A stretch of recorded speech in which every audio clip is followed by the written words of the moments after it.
ധനമന്ത്രി കെ.എൻ. ബാലഗോപാൽ അവതരിപ്പിച്ച ബജറ്റിനെതിരെ രൂക്ഷ വിമർശനവുമായി പ്രതിപക്ഷ നേതാവ് വി.ഡി. സതീശൻ. പൂച്ച പെറ്റുകിടക്കുന്ന ഖജനാവുള്ള കേരളത്തിൽ അവതരിപ്പിച്ച സർക്കാരിന്റെ ബജറ്റിൽ ജനങ്ങൾ വിശ്വസിക്കരുതെന്ന് വി.ഡി. സതീശൻ പറഞ്ഞു. അനാവശ്യ അവകാശവാദം കൊണ്ട് ബജറ്റിന്റെ പവിത്രത നശിപ്പിച്ചെന്നും ഇത് വെറുമൊരു പൊളിറ്റിക്കൽ ഡോക്യുമെന്റ് മാത്രമാണെന്നും അദ്ദേഹം വാർത്താസമ്മേളനത്തിൽ പറഞ്ഞു.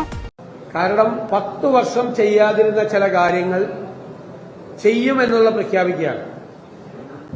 10 വർഷം പൂർണ്ണമായി പരാജയപ്പെട്ട മേഖലകളിൽ മാറ്റമുണ്ടാകുമെന്നുള്ള അവകാശവാദമാണ്. അനാവശ്യമായ രാഷ്ട്രീയം കലർത്തി യഥാർത്ഥത്തിൽ ഈ ബജറ്റിന്റെ പവിത്രത തന്നെ നഷ്ടപ്പെടുത്തി. നമ്മുടെ ഭരണഘടനയുടെ ആർട്ടിക്കിൾ 202 അനുസരിച്ചിട്ടാണ് സ്റ്റേറ്റ് ബജറ്റ് അവതരിപ്പിക്കുന്നത്. അതൊരു ആനുവൽ ഫിനാൻഷ്യൽ സ്റ്റേറ്റ്മെന്റ് ആണ്. It's not a political document. അതിനെ ഒരു പൊളിറ്റിക്കൽ ഡോക്യുമെന്റ് ആക്കി മാറ്റി തെരഞ്ഞെടുപ്പിന് മുമ്പുള്ള ആളുകളെ കബളിപ്പിക്കാൻ വേണ്ടിയിട്ടുള്ള പ്രഖ്യാപനമാണ്. ഇതിന് യാതൊരു വിശ്വാസ്യതയില്ല.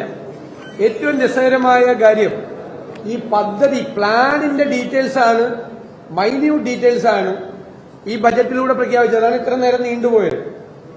ഇപ്പോഴത്തെ പ്ലാനിന്റെ സ്ഥിതി എന്താണ്? 38% ഈ ജനുവരി 31 ആകുമ്പോഴേക്കും പ്ലാനിന്റെ എക്സ്പെൻഡിച്ചർ 38%. ഇനി ചെലവാക്കാനുള്ളത് 1 മാസമാണ്. മാർച്ച് ഫസ്റ്റ് വീക്ക് ആകുമ്പോഴേക്കും ഇലക്ഷൻ ഡിക്ലെയർ ചെയ്യും. അപ്പൊ കേരളത്തിന്റെ തന്നെ ചരിത്രത്തിലെ ഏറ്റവും മോശം പ്ലാൻ എക്സ്പെൻഡിച്ചർ നടത്തിയ ഒരു വർഷമാണ്. ഏറ്റവും മോശം പ്ലാൻ എക്സ്പെൻഡിച്ചർ. അപ്പൊ ആ പദ്ധതിക്ക് എന്ത് പ്രസക്തി? ആ പദ്ധതിയുടെ വിശദാംശങ്ങൾ കഴിഞ്ഞ പ്രാവശ്യം 70 കോടി വെച്ചത് ഈ പ്രാവശ്യം 80 കോടിയാക്കുന്നു. കഴിഞ്ഞ പ്രാവശ്യം 90 കോടി വെച്ചത് ഈ പ്രാവശ്യം 95 ആക്കുന്നു. കഴിഞ്ഞ പ്രാവശ്യം 100 കോടി വെച്ചത് 150 ആക്കുന്നു. ഈ 70ഉം 80ഉം 90ഉം 100ഉം വെച്ചെടുത്ത് 38% ചെലവാക്കിയിരിക്കുന്നത്. 38%. മാത്രമല്ല ഈ 5 വർഷക്കാലത്തിനൊരു പ്രത്യേകതയുണ്ട്. ആകെ ഈ പ്ലാന്റെ സൈസ് വർദ്ധിക്കുന്നില്ല. വിശ്വാസ്യത തീരെയില്ലാത്ത ബജറ്റാണ് അവതരിപ്പിച്ചതെന്നും കേരളത്തിലെ മോശം പദ്ധതി ചെലവ് നടപ്പിലാക്കിയ വർഷമാണ് കടന്നുപോയതെന്നും പ്രതിപക്ഷ നേതാവ് പറഞ്ഞു. പദ്ധതി ചെലവ് പരിതാപകരമായ അവസ്ഥയിലാണ്. 10 ലക്ഷം രൂപയിൽ കൂടുതൽ ട്രഷറിയിൽ നിന്ന് മാറ്റിയെടുക്കുവാൻ കഴിയില്ല.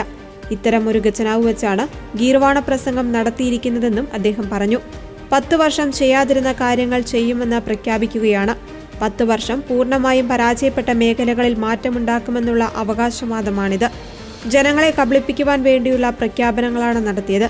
കേരള ചരിത്രത്തിലെ തന്നെ ഏറ്റവും മോശം പദ്ധതി ചെലവ് നടത്തിയ വർഷമാണിത്. കേരളത്തിലെ സാമ്പത്തിക രംഗം പരിതാപകരമായ അവസ്ഥയിലാണെന്നും വി.ഡി. സതീശൻ പറഞ്ഞു. അതേസമയം ന്യൂ നോർമൽ പ്രയോഗത്തെയും പ്രതിപക്ഷ നേതാവ് പരിഹസിച്ചു. ബജറ്റിൽ തോന്നിയതുപോലെ പ്രഖ്യാപിക്കുകയും പിന്നീടത് നടപ്പാക്കാതിരിക്കുകയുമാണ് ചെയ്യുന്നതെന്നും അദ്ദേഹം പറഞ്ഞു.